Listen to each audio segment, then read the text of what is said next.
Hello Arabic learners. Today I'm going to teach you new sounds. غنتعلموا كيفاش نطقوا الأصوات المركبة اللي كتكون مكونة بيان سور من جوج ديال الحروف باش نقدروا ولا باش تعطينا واحد sound ولا باش نقدروا نطقوا داك الساوند وسط الكلمة. So today we have 3 sounds or phonics. So اليوم غادي نتعلموا نطقوا 3 phonics. PH, KH and TH.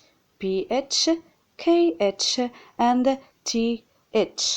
So let's get started with the first phonic اللي هو PH sound. It's a combination of two letters. So P plus H كيعطينا الصوت ديال F. Two letters make a new sound. يعني جوج ديال الحروف كيعطيونا واحد الصوت اللي هو جديد. So without PH sound we wouldn't know how to use a phone. So بلا PH ما نقدروش نعرفوا كيفاش نطقوا phone. So here we have examples. Phone, alphabet, elephant, Philip, phony and photograph.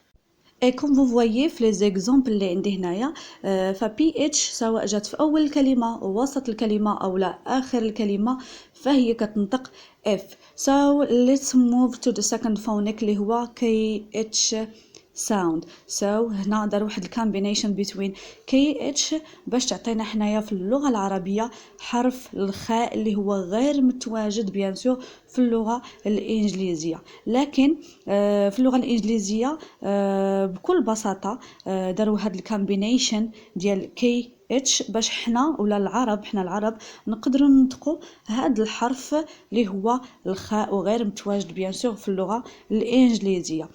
وكيف كتشوفوا معايا هاد ليكزامبل ديال خالد فهو كيتكون من KH داروه الاجانب باش نقدروا ننطقوه حنايا العرب بحرف الخاء ونقدروا نقولوا خالد. مي الا جينا الاجانب فما ينطقوش هاد الاسم خالد فهما غادي ينطقوه خالد. حنا غنطقوه خالد لكن الاجانب غينطقوه خالد.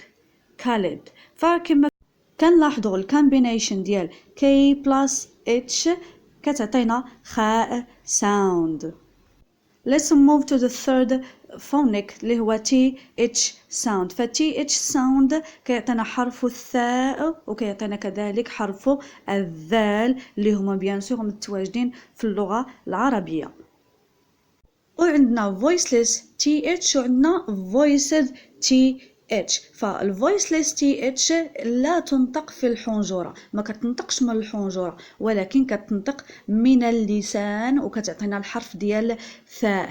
اما الفويسد فهي اللي كتكون طالعه من الحنجره وكتنطق من الحنجره وكتعطينا الحرف ديال ذال. حطيت لكم هنايا examples 3 think, thunder, bath, Thursday, thank,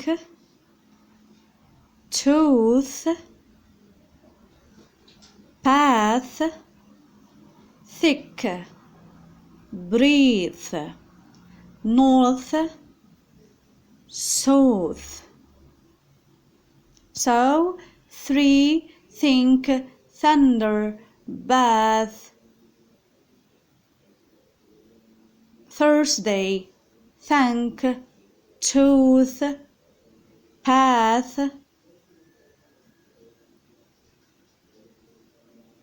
thick, breathe, north and south. كانوا voiceless TH examples. So let's move to the next one اللي هو T أولا voiced TH sound اللي كيعطينا الحرف ديال ذال وكنطقوه في الكلمة ذال. So here we have examples like this, that, brother, feather, feather, this, those, those. وعندنا أداة المعرفة اللي هي TH E وكتنطق كذلك the, like, the pen,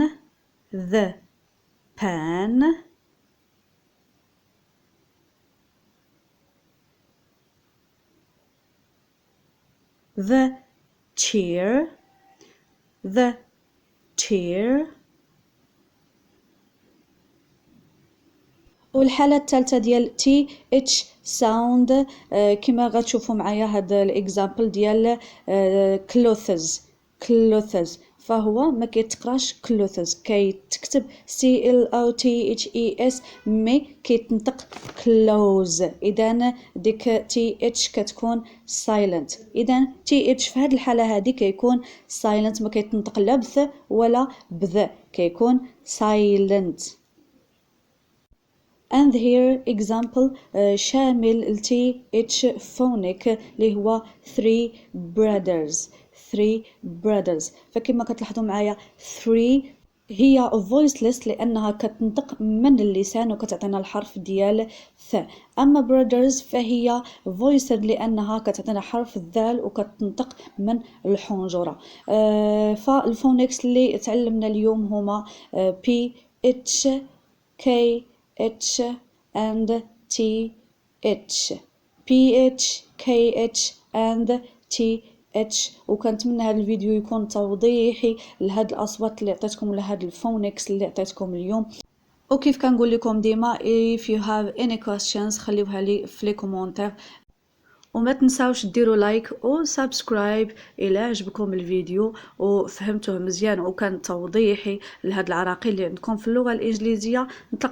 نتلاقى في فيديو جديد ونهار جديد، مع السلامة.